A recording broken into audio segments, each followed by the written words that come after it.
ጠዋት ማልዶ መነሳት ልማዴ ነው። የስፖርት ልብሴን ለብሼ ሶምሶማ ሩጫ እሮጣለሁ ወይንም ከ30 እስከ 45 ደቂቃ ፈጠን ያለ እርምጃ እራመዳለሁ።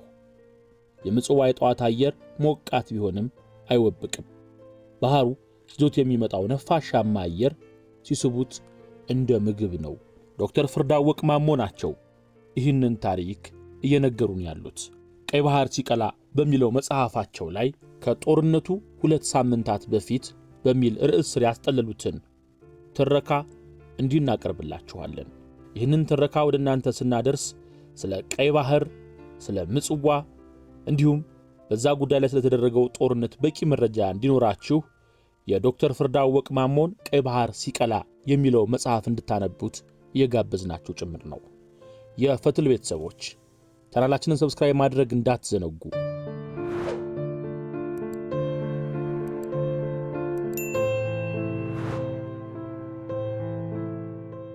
የምንኖርበትን ሰፈር አቋርጬ ወደ ጧለት ማርያም የሚወስደውን መንገድ ሲይዝ በመንገዱ ግራና ቀኝ ስርዓት እንዳለው ወታደር ቀጥ ብለው የተተከሉት ዛፎችን ሳይ ልዩ ደስታ ይሰማኛል። ከዛፎቹ ያለማቋረጥ የሚንጠባጠቡት የወይን ጠጅና ብርቱካናማ ቀለም ያላቸው አበቦች የመኪናውንና የእግረኛውን መንገድ ማየት እስከሚቻልበት ርቀት ድረስ ውብ የቱርክ ምንጣፍ መስለው መንገዱን ተነጥፈውበታል። አበቦቹ ላይ ስሮጥ እየፈነጠዝኩ ውበታቸውን እንዳላበላሽ ብሳሳላቸውና ብጠነቀቅም አለመረገጥ ግን አልችልም።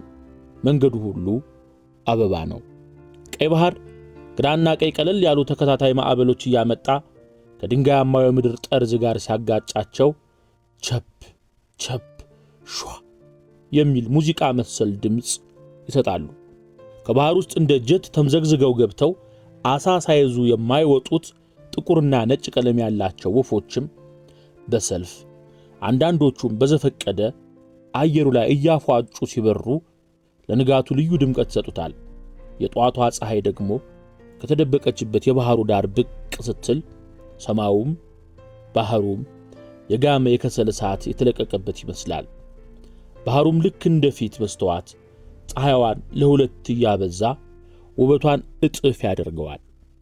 ወፎቹ በረድፍ ሰማይ ላይ ሲያልፉ ከፀሐይዋ ጋር የሚሰጡትን ውበት ሰዓሊዎች የሳሉት ወይንም በምናብ የተፈጠረ ምስል እንጂ እንዲህ በገሃድ ያለ አይመስልም።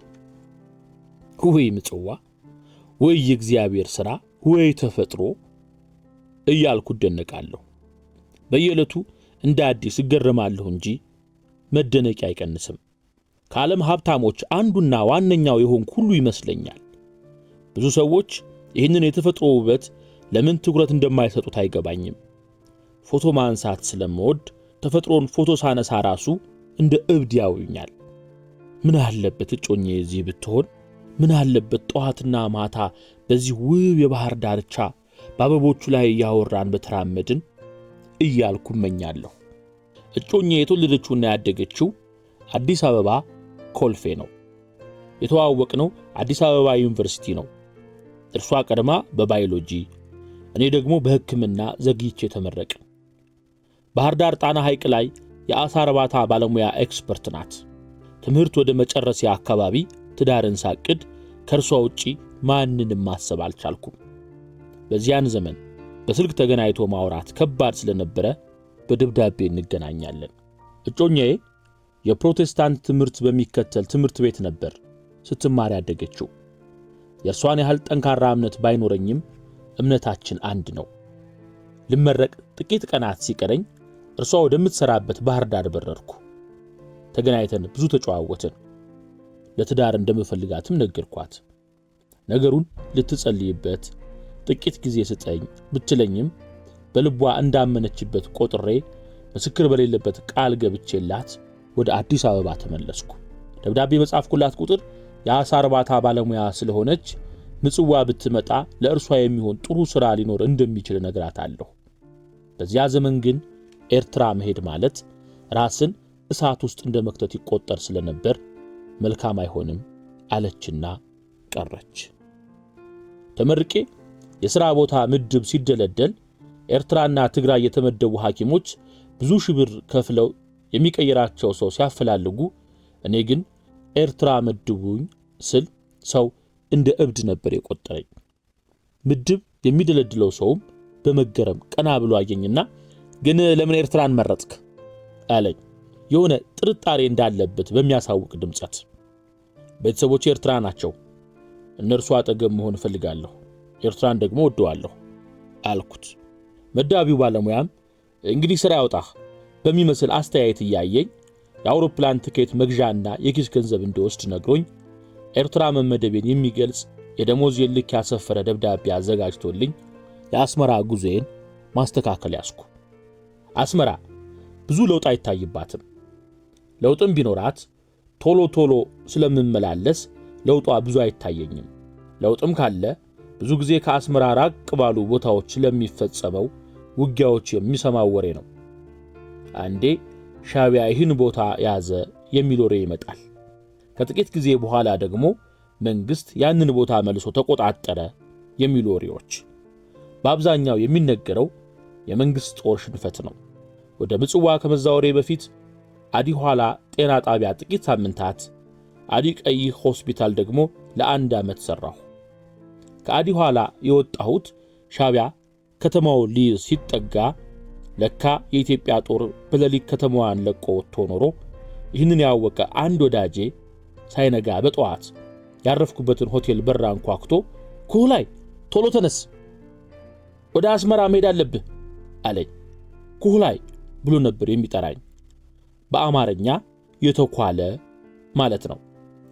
ብዙ ጊዜ ይህንን ስም የሚሰጡት በአይናቸው አካባቢ የተኳሉ የሚመስሉ ጠቆር ያለ የቆዳ ቀለም ላላቸው በሬዎች ነው። እውነትም አይኖቼ ዙሪያ ያለው የቆዳዬ ቀለም ከሌላው የፊቴ ቀለም ጠቆር ያለ ነው። እና ካልጠፋ ስም የበሬ ስም ነው የሰጠኸኝ ብየው ተሳስቀናል። ብቻ የዚያን ቀን በእርሱ አሮጌ ላንድሮቨር መኪና ወደ አስመራ ሸኘኝ። አዲ ኋላን በጥቂት ሰዓታት ተቆጣጠራት። ቀጥሎ የተመደብኩት አዲ ቀይህ ሆስፒታል ነበር። አዲ ቀይህ ከተማንና ሆስፒታሉን በጣም ነበር የምወዳቸው። ግን ከወቅቱ የፖለቲካ ሰዎችና ከባለስልጣናቱ ጋር መግባባት አላወቅኩበትም። ስለ ሆስፒታሉ ችግር ቅሬታ ሳቀርብላቸውና ከውጭ እርዳታ ሰጪ ድርጅት ጋር ሆስፒታሉን ለማሳደስና ለማስፋፋት ሳደርጋቸው የነበሩ እንቅስቃሴዎች ባለስልጣናቱ አልተመቿቸውም ነበርና አልወደዱኝም። ሁኔታው ለደህንነቴ አስጊ መስሎ ሲታየኝ በአንድ የጣሊያን እርዳታ ድርጅት መኪና በሌሊት ተሳፍሬ ወደ አስመራ ሄድኩ። ወደ ክፍለ ሀገሩ ጤና ቢሮ በመግባት ስጋቴን ስነግራቸው ምጽዋ መደቡኝ። ምጽዋ ገነት አይደል እንዴ? ሆስፒታሉ በጥበብ የተሰራ ግሩም ህንጻ ነው። ወደ 150 አልጋ አለው። በምጽዋ ከተማ ሙቀት አይን ሲታይ ሆስፒታሉ ቀዝቃዛ ነው። የአትክልት ስፍራው ባለ 4 ኮከብ ሆቴል ያስመስለዋል። የሆስፒታሉን ግንባታ ንድፍ የሰሩትና ያስገቡት ሰው በየጊዜው እየመጡ ምን ጎደለ፣ ምን ይጨመር እያሉ ሆስፒታሉን እንደራሳቸው ልጅ እንከባከቡታል። ሆስፒታሉ የሲቪልና የባህር ኃይል ክንፎች አሉት። የባህር ኃይል ባልደረቦች በሲቪሉ ማዕከል አይታከሙም። ሆስፒታሉ ውስጥ የሚዘጋጀው ምግብ ያለማጋነን ትልልቅ ሆቴሎች ውስጥ አይገኝም። የሕክምና ባለሙያዎች ደሞዝ የቆላ አበል ታክሎበት ከፍ ያለ ነው። የተረኛ ሐኪም ክፍያም ሌላ ቦታ ከሚከፈለው እጥፍ ነው። ብዙ ሥራ ግን የለም። ምጽዋ የመጣሁት ለመዝናናት እስኪመስለኝ ድረስ ከባድ ሥራ አልገጠመኝም።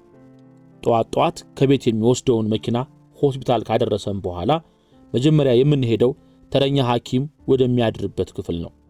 አዳር እንዴት ነበር? ሥራ ነበር ነው ዘወትር የመጀመሪያ ጥያቄያችን። የተረኛው ሐኪም የተለመደ መልስ ደግሞ ምንም ሥራ አልነበረም፣ ተኝቼ ነው ያደርኩት የሚል ነው። ወይንም ያንን ፊልም ይላል። ቪዲዮ ማጫወቻ ብርቅ በነበረበት ዘመን የምጽዋ ሆስፒታል የተረኛ ሐኪም ማደሪያ ክፍል ግን ቪዲዮ ማጫወቻ ያለው ቴሌቪዥን ነበረው። ብዙ ጊዜ ከተረኛው ሐኪም የተራረፈ ቁርስ ስለሚኖር ያላደርነው ሐኪሞች ምግብ እንቀማምሳለን። ምግቡ ቤታችን ከምንበላው እጅጉን ይጣፍጣል። ብዙ ጊዜ እንቁላል ፍርፍር፣ ኦምሌት ወይም አሳ ኮተሌት፣ ስቴክ፣ ሰላጣ፣ ሩዝ ወዘተ ይዘጋጅልናል። ቁርስ ላይ ብዙ ጊዜ ማርማላታና የዳቦ ቅቤ እንደ ማጀቢያ ይቀርባሉ። ሆስፒታሉ ለየት ያለ ነው። የሆስፒታሉ ዳይሬክተርና ሌላው የእኛ የበላይ ሐኪም ትንሽ ረፈድ አድርገው በሌላ መኪና ይመጣሉ። የሆስፒታሉ ዳይሬክተር ዶክተር ትሁትና ዝምተኛ ቢሆንም በጣም እናከብረዋለን። ሥራ ላይ ጥብቅ ነው። ብዙ ቀልድም አያውቅም። አጠር ያለ ቢሆንም በጡንቻ የፈረጠመው አካሉ ሞገስ ይሰጠዋል። የሜዳ ቴኒስ ሲጫወት ድንቅ ነው። ሰውነቱ እንደ ልብ ይተጣጠፍለታል። ሮጦም አይደክመውም። የእግሮቹ ጡንቻዎች የቴኒስ ቁምጣውን ተርትረው ሊወጡ የደረሱ ይመስላል። ፈርጣማ ናቸው። ጠዋት ሆስፒታል እንደገባ ረጋ ባለ ድምፅ እንዴት አደራችሁ ይልና ወደ ሐኪሞች መሰብሰቢያ ክፍል ያመራል። እኛም እንከተላለን። ዶክተር ታሪኩ እሺ ማን ነበር ተረኛ? ምን ችግር ነበር ብሎ ይጠይቃል። ብዙ ጊዜ ችግር ሲያወራ አይሰማም። አልፎ አልፎ ግን አንዳንድ የተወሳሰበ የጤና ችግር ያለባቸው ታካሚዎች ሁኔታና አዳራቸው ይዘገባል። ለውይይትም ይቀርባል። ምጽዋ ሆስፒታል አንድ ቀዶ ሕክምና ሐኪም ቢመደብም ለእረፍት ወደ አዲስ አበባ ሄዶ ስለነበረ ከጥቂት ቀናት ውጪ ብዙ አልተገጣጠምንም። ግን ስፔሻሊስቱን ዘውዲቱና ጥቁር አንበሳ ሆስፒታል በደንብ አውቀዋለሁ። በጥቂቱም እንግባባለን። ከእርሱ ለመማር በጣም እጓጓለሁ። ቀዶ ሐኪም በሌለበት አንድ ድንገተኛ ታካሚ ቢመጣብን ምን ይውጠን ይሆን የሚለው ሐሳብ የሁሉ ጊዜ ስጋቴ ነው። እንደ ድል ሆኖ ግን ድንገተኛ የቀዶ ሕክምና እርዳታ የሚያስፈልገው ሰው አልገጠመኝም። በተለይ ምጥ የበዛባቸውና የረዘመባቸው ሴቶች ሲገጥሙኝ ምናልባት በኦፕሬሽን ማዋለድ ቢያስፈልጋቸው ምን እናደርጋለን በማለት እጨነቃለሁ። የቀዶ ሕክምና አገልግሎት በሌለበት የአዲቀይ ሆስፒታል ስሰራ 2 እናቶች በምጥ ምክንያትና በደም መፍሰስ ስለሞቱብኝ ያ የህሊና ጠባሳ አልሻረልኝም።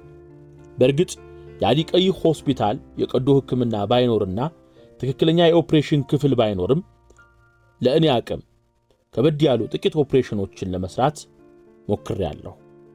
ከአዲቀይ አስመራ ርቀቱ 110 ኪሎ ሜትር ነው።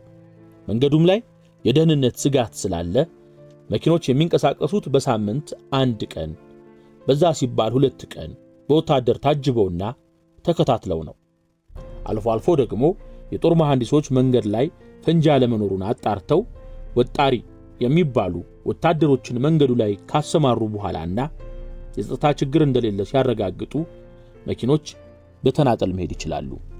ከበድ ያለ ኦፕሬሽንና የማዋለድ ኦፕሬሽን የሚያስፈልጋቸው ታካሚዎች ወደ አስመራ ብንልካቸውም በጊዜ መድረስ ስለማይችሉ በሕይወታቸው ላይ አደጋ ሲደርስ ያዩ አንድ ከአዲግራት ተፈናቅለው የመጡ የጤና ረዳት አንድ ጊዜ እንዲህ ብለው ጠይቀውኛል።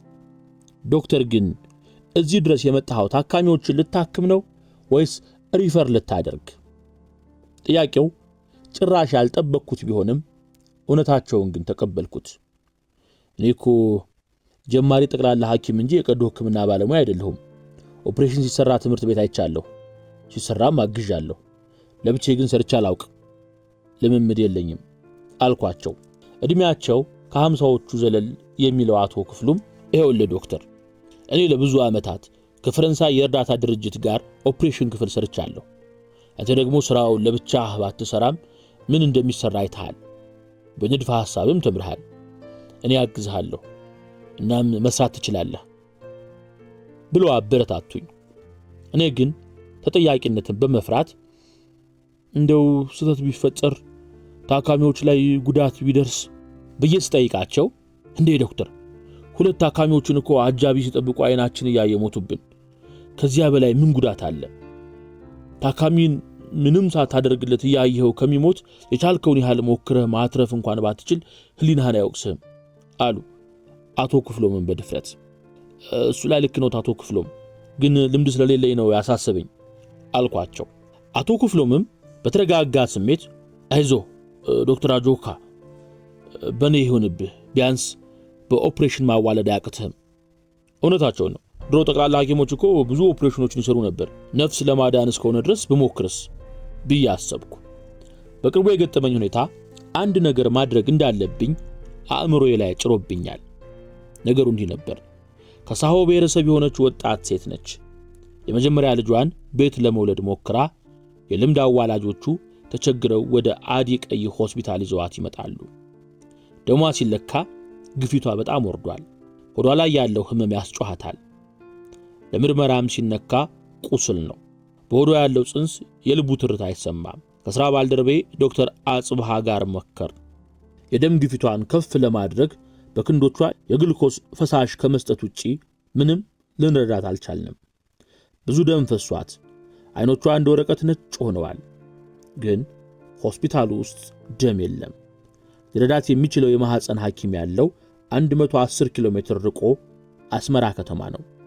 አስመራ ለመሄድ ደግሞ በዚያ ቀን የወታደር እጀባ የለም። እቺ ልጅ ምንም ሳናደርግላት ልትሞት ነው። ኃጢያቱ የኔ ነው። ግን ባላሰብኩት ሁኔታ ምን ማድረግ እችላለሁ ብዬ ከራሴ ጋር ተሟገቱ። መጨረሻ ላይ ግን ይህችን ምስኪን ሴት ወደ አስመራ በሆስፒታል መኪና ይዣት ለመሄድ ወሰንኩ። ሐሳቡን ለዶክተር አጽብሃ ስነግረው አብዳል እንደ ፍርዳወቅ አንድ ታካሚን ለማዳን ሲባል ሐኪም መሞት ያለበት አይመስለኝም። አንዳንዴ ሁኔታዎችን ባይዋጡልንም ልንቀበለው ግድ ይለናል ብሎ መከረኝ። ግዴ ለማጽባ እቺ ሴት ብትሞት የህሊኔ ወቀሳና ጸጸታ ያኖረኝም። የቀይ መስቀል ባንዲራ ያውለበለቡ ሄዳለሁ እንጂ አልቀርም ብዬ ውሳኔን ስነግረው አይ ፍርዳወቅ ወንድም ዘላለም ቅርብ ጊዜ አይደል እንዴ የእርዳታ እህል የጫኑ የውጭ ድርጅት ባንዲራ የሚያውለበልቡ መኪኖች እየመራ ሲሄድ በሻቢያ ጥቃት ተከፍቶበት የቆሰለው አሁን የቀይ መስቀል ባንዲራ ስላውለበለብህ ሻቢያ ትምረኛለች ብለህ ነው ብሎ ሲነግረኝ ትንሽ ፍርሃትና ጥርጣሬ ጨመረብኝ። በርግጥ ታናሽ ወንድሜ የቤልጂየም የእርዳታ ድርጅት መኪኖችን ይዞ ወደ አዲ ቀይ ሲሄድ ሻቢያ በደፈጣ ተኩስ ከፍታ ብዙ መኪኖች ከጫኑት እህል ጋር ተቃጥለዋል። ወንድሜ ዘላለምም የአይኑ ሽፋንና ታፋው ላይ ፍንጣሪ መቶትና በሻቢያ ተይዞ ጾረና የሚባል አካባቢ ወስደውት ለአንድ ሳምንት በሕክምና ሲረዱ ሰንብተው ወደ አዲ ቀይ አቅራቢያ አድርሰውት ወደ ከተማ ሲገባ ከሻቢያ ተልኮ ተሰጥቶ ነው የመጣው እንጂ እንዲሁ በአጭር ቀን አይለቁም ነበር ብሎ ፖሊስ እስር ቤት አስገብቶት ነበር። ሆኖም የወታደራዊ ደህንነት ኃላፊ የነበሩ አንድ ጀነራል የአባቴ ጓደኛ አሳሳቢነት ከእስር ተለቀቀ። እኔ ግን ይህ ሁሉ አደጋ አልደረሰብኝም። የሚከነክነኝ የዚህች ወጣት ሴት ሕይወት ጉዳይ ነው። ውሳኔ የማይቀለበስ ሲሆን የዚያው አካባቢ ነዋሪ የነበሩት የሆስፒታሉ ሹፌር እንዴ ዶክተር ብቻህንም አትሄድም፣ እኔ እየነዳሁ እንሄዳለን፣ አንተ የልጁን ሁኔታ ትከታተላለህ ብለውኝ ነዳጅ ሙሉ። ለታካሚዋ ያስፈልጋሉ ያልኳቸውን መድኃኒቶችና መሳሪያዎች የሚያዙ ምናልባት ሻቢያ ከያዘን ሐኪሞች ስለሆንን ትራራልን እንደሆነ ብዬ ነጭ የሥራ የደንብ ልብስ ለበስሁና ጥቂት ጸለይኩ። መንገድ ሲጀምር ወደ 7 ሰዓት አካባቢ ነበር። ታካሚዋን ከእናቷ ጋር ፒካፕ መኪና ጀርባ ተጣጣፊ ቃሬዛ ላይ አስተጅተን በሁለት ክንዶቿ ግሉኮስ ቀጥለን በፍጥነት መንገዳችንን ተያያዝን። መንገድ ላይ ውልብ የሚለው ነገር ሁሉ ሻቢያ እየመሰለን ነፍሳችን እንደ ተጨነቀች ዝምታ ነግሶብን የጉዟችን አጋማሽ ወደ ሆነው ሰገነይቲ የሚባል አካባቢ ስንደርስ ሹፌሩን አንድ የመኪናውን ጥጋ ሲዘው እንዲያቆሙ ጠየቅኳቸው። ሹፌርም ፍርሃት ፊታቸው ላይ እየተነበበ ለምን ዶክተር አሉ። እስኪ አንዴ የልጅቷን ሁኔታ ሊው ስላቸው ኧረ ዶክተር ይሄ ቦታ እኮ በጣም አደገኛ ነው። የሻቢያ ግመሎች ከጾረና ወደ ምዕራባዊ ቆላ የሚያቋርጡበት በዚህ ነው። ሰገነይቲ ደርሰን ልጅቷን ታያለህ።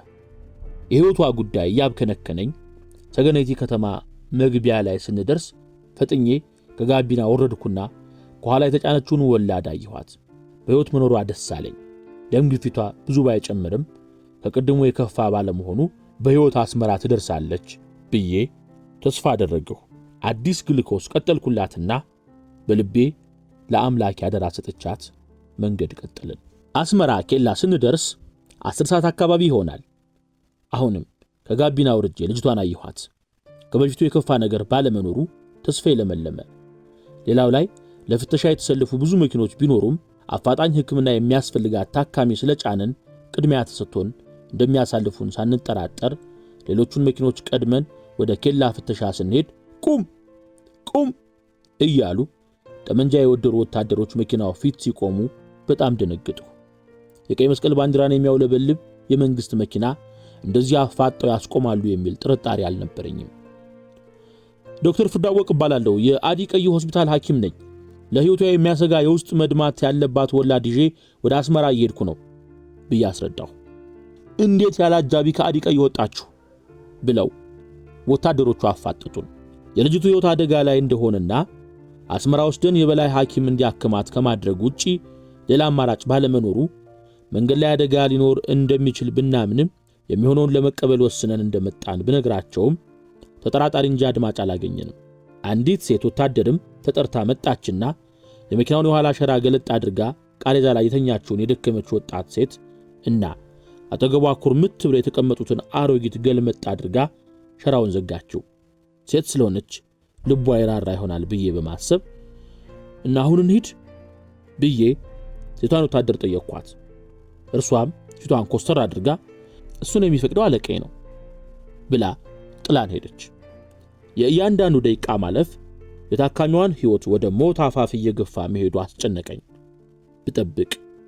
ብጠብቅ ማንም መልስ ይዞልን አልመጣም። ተቆነጠነጠሁ። 10 ጊዜ ታካሚዋ ነው ያለው። በህይወት መኖሯን አረጋግጣለሁ። ጊዜው በጣም ሲረዝምብኝ ወደ ሴቷ ወታደር ሄጄ እየጠበቅን እኮ ነው ስላት እና ምን ይሁን ጠብቅ አለች። የማይፈታውን ፊቷን አኮሳትራ ልጅቱ እኮ ትንሽ ከቆየች ትሞትብናለች አልኩ። ፍርሃትና ንዴት ውስጤ የተፈራረቀ። የሴቷ ወታደር አስተያየት እና ምን ይጠበስ የሚል ይመስላል። ስሜቴን መቆጣጠር ስላልቻልኩ አለቀስኩ። የመኪናው ሹፌር እጄን ይዘው ወደ መንገድ ዳር አወጡኝና አጆሃ ዶክተር አይዞህ እያሉ ቢያባብሉኝም እንባዬን መግታት አልቻልኩም። ምነው እንግዳ ትሆናለህ?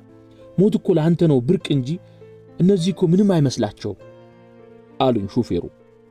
የነበረውን ሁኔታ በማየት ይመስላል አንዱ ወታደር ምንድነው ችግሩ ብሎ ጠየቀን። ታስረዳውም ችግሩ እንደገባው ራሱን እየነቀነቀ ሴቷን ወታደር ከኋላ ያለውን ፈትሽና ይለፉ አላት። የትእዛዝ አነጋገሩ አለቃዋ እንደሆነ ያስታውቃል። ትከሻው ላይ የማዕረግ ምልክት ባይኖርም ባለማዕረግ ይመስላል። በአለቃዋ ትእዛዝ ደስተኛ ባትመስልም ቀደም ሲል ካደረገችው ባልተለየ የመኪናውን የኋላ ሸራ ገለጥ አድርጋ ዘጋችና እጇን ወደ ምን ሄድበት አቅጣጫ ያመለከተች ሂዱ አለች።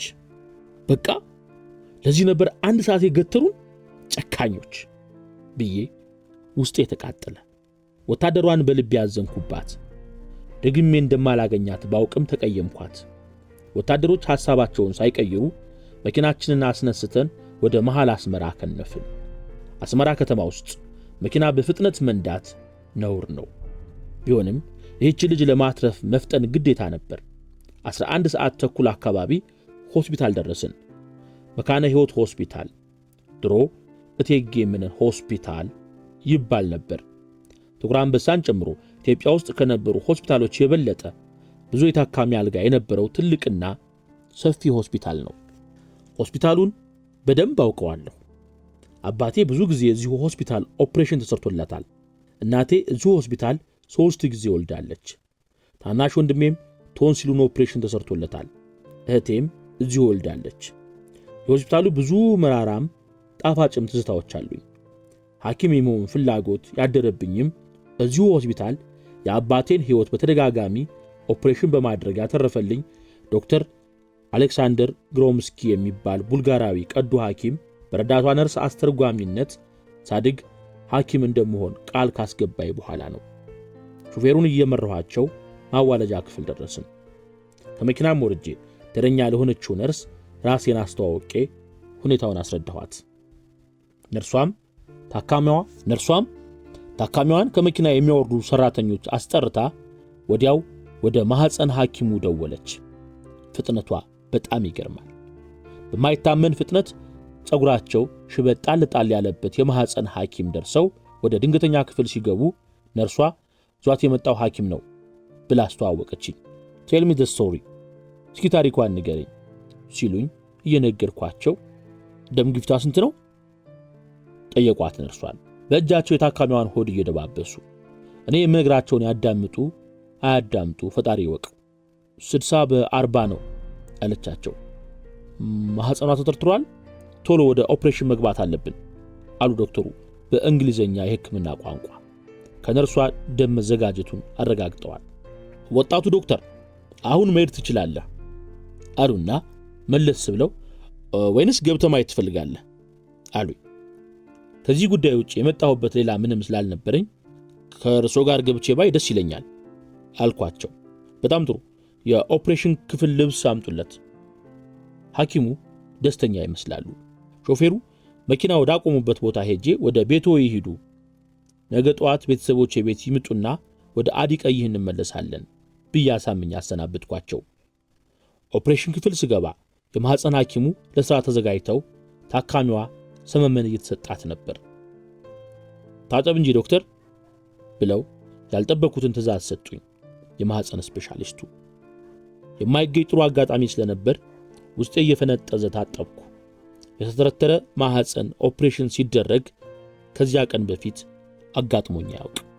የማህፀን ሐኪሙ በጣም ፈጣን ናቸው። ሆዷን ከፍተው ውስጥ እስኪገቡ ድረስ ምንም ድምፅ አላሰሙም። ሆዷ ውስጥ ፈሶ የረጋው ደም ቢዛቅ አያልቅ። በእጃቸው የዛቁና በመምጠጫ ደሙን እየሳቡ ካወጡ በኋላ የሞተው ያልተወለደ ሕፃን አግድም ተኝቶ አገኙት። ልጁንና የእንግዴ ልጁን ከሆዱ አውጥተው የተተረተረውን ማህፀን እያገላበጡ አዩ። ማህፀኗ ተቆራል በማለት ነበር ንግግር የጀመሩት። ያለን አማራጭ ማህፀኗን ማውጣት ብቻ ነው። በመሃል ሰመመን ወደ ምትሰጠው ባለሙያ ቀና እያሉ ምን አዲስ ነገር አለ? ሰላም ነው ብለው ይጠይቃሉ። እርሷም ረጋ ብላ ሰላም ነው ቀጥሉ ትላለች። ልክ ማህፀኗን አውጥተው ከጨረሱ በኋላ እኛ ዝምተኛ ሐኪም ሌላ ሰው እስኪመስሉ ድረስ ሞቅ ያለ ጨዋታ መጫወት ጀመሩ። የት እንደተማርኩ መቼ እንደተመረቀው ጠይቀው ስነግራቸው ገና ፍሬሽ ነህ አሉኝ እየሳቁ። ትልቁ ሐኪም ለፍሬሹ ግልገል ዶክተር ያላቸው አክብሮት ደነቀኝ። የተማርኩበት ጥቁር አንበሳ እንደዚህ ትልልቅ ሐኪሞች ጋር በነጻነት ማውራት የለም።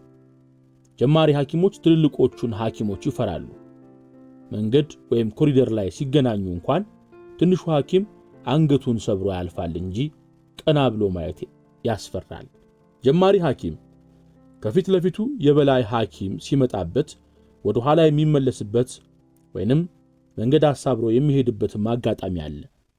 እኚሁ ሐኪም ግን ነፃ ሆነው ነፃነትን የሚሰጡ ሰው ናቸው።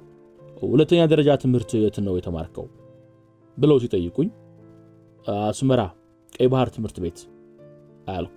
እንዴ እዚሁ አስመራ? ቤተሰቦቼ የት ናቸው? እና ሌላም ሲጠይቁኝ ስነግራቸው ለካ ከአባቴ ጋር ይተዋወቁ ኖራል።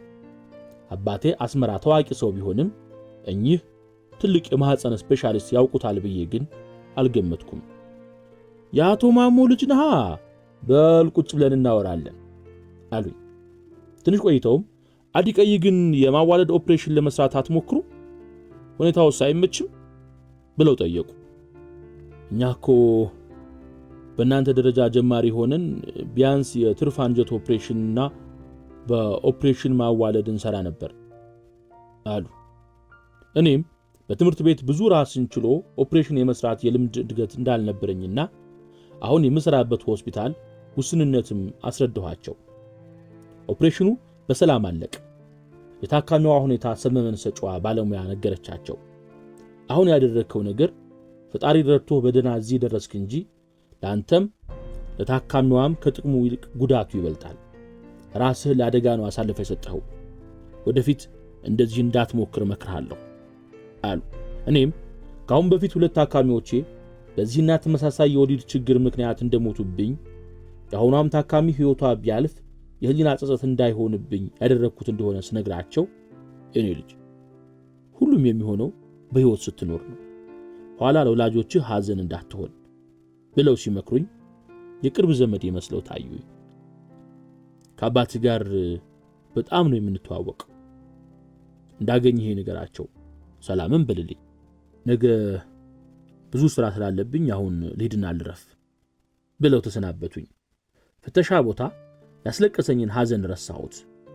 አዋለጃ ክፍሉ አጠገብ ወዳለው የህዝብ ስልክ ሄጄ ወደ ቤተሰቦቼ ቤት ደወልኩ። የሶስት ታናሽ እህቴ የነበረች ስልኩን ያነሳችው። ፍርዳወቅ ነኝ ብዬ አስመራ እንዳለሁ ነገርኳት።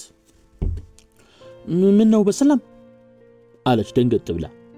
ቀጥላም አሁን የት ነው ያለው አለች። ታካሚ ይዤ መጥቼ ነው።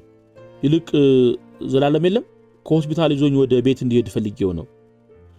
ቆይ እሺ ልጥራውና እናግረው ብላ ከዘላለም ጋር አገናኘችኝ። ሰላም ነው ብራዘር፣ እንዴት ሳትነግረን መጣህ? በኋላ ጫውታለሁ። መካነ ሕይወት ሆስፒታል የመኪና መግቢያው ጋር ልጠብቅህ? እሺ ጌታዬ አለ በእንግሊዘኛ። ብዙ ጊዜ ታዛዥነቱን ለማሳየት የእስር ይለኛል። 10 ደቂቃ ሳይሞላ ዘላለም ከተፋለ። ቤታችን ስንደርስ ሁሉ ጊዜ ስንገናኝ እንደምናደርገው ተንጫጫን።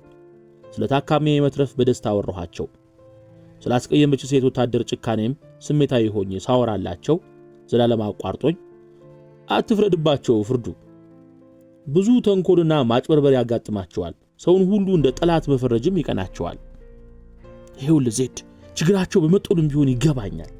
ልትሞት ደቂቃዎች የቀሯትን ሴት ተገና አድርጎ መንግስትን የሚጎዳ የሻቢያ ተልዕኮ ይዞ የሚንቀሳቀስ የሐኪም መታወቂያን አሳይቶ አሻጥር የሚሰራ ይኖራል ብሎ ማሰብ ግን ትንሽ አልበዛም ስለው የምትለው ይገባኛል፣ ግን እነርሱ እንዳንተ አይገነዘቡም። ልትረዳቸው የሚገባህ አንተ ነህ። በእነርሱ ቦታ ብሆን ምን አስብ ነበር፣ ምን አደርግ ነበር ብለህ አስብ አለ ዘላለም። ስለ ሁኔታው በአጠቃላይ ስለ ኤርትራ የህዝቡ ልብ ከኢትዮጵያ ሰራዊት እንዴት እንደራቀ ብዙ አወራን። ነገሮችን ምንም መቀየር ላንችል ጆሮ የሚሰጥ ሰሚ ባይኖርም እንዲህ ቢሆን እንዲህ ባይደረግ ብለን መከርን። የመልካሙን ሐኪም ሰላምታም ለአባቴ ያደረስኩ። በንጋታው በጠዋት ተነስቼ የአባቴን መኪና ይዤ ወደ መካነ ሕይወት ሆስፒታል በረርኩ። ያች ልጅ ደህና ሆነች፣ እንደው እግዚአብሔር አደረሃን እያልኩ የማላደርሰውን ስዕለት እየተሳልኩ ሆስፒታል ደረስኩ። ክፍሏን አመላክተውኝ ስደርስ ልጅቱ ቁልጭ ብላ ቁጭ ብላለች። ጥቂት ከማውቃቸው የሳሆ ቃላት መርጬ ናጋ አልኳት። ደህና ነሽ ማለት ነው። መልሱም ናጋ ነው። ሳሆኛ ከኦሮምኛ ጋር ይመሳሰል ይሆን? እርሷም እናቷም ደስ ብሏቸው በፈገግታ ተቀበሉኝ። ይህች ወጣት ልጅ ወደፊት መውለድ ባትችልም ለአሁኑ ሕይወቷ ተርፏል። ጤና ረዳቱ አቶ ክፍሎም እውነታቸውን ነው አልኩ በሐሳቤ። እንደዚህ አይነት ሕይወት አድን ቀለል ያሉ ኦፕሬሽኖች አዲቀይ ሆስፒታል መጀመር አለብኝ ብዬ ወሰንኩ። ጥቁር አንበሳ አብሮ ከተማረው ዶክተር አጽብሃ ጋር ተመካከርን። ነገሩ ቢያስፈራንም ግዴታ ቀለል ያሉ የቀዶ ሕክምና አገልግሎቶች ማስጀመር ነበረብን። የኦፕሬሽኑ አልጋ የሚጠበቀውን ደረጃ ያሟላ አልነበረም። በልምድ እንጂ የሰለጠነ ሰመመን ሰጪ ባለሙያ አልነበረንም። የሰመመን መስጫ መሳሪያም የለም። ሰመመን መስጠት የሚቻለው ተደጋጋሚ መርፌ በክርን በመስጠት ብቻ ነው። የመጀመሪያውን በኦፕሬሽን ማዋለድ ስንሰራ ስጋቶች ቢኖሩብንም እንደፈራነው ግን ከባድ አልነበረም። በራስ መተማመናችን በሂደት እየጨመረ መጣ። የጤና ረዳት የሆኑት አቶ ክፍሎም ችሎታ፣ ፍጥነትና ድፍረት ግን ሁሉ ጊዜ ይገርመኛል። ባለውለታዬም ናቸው።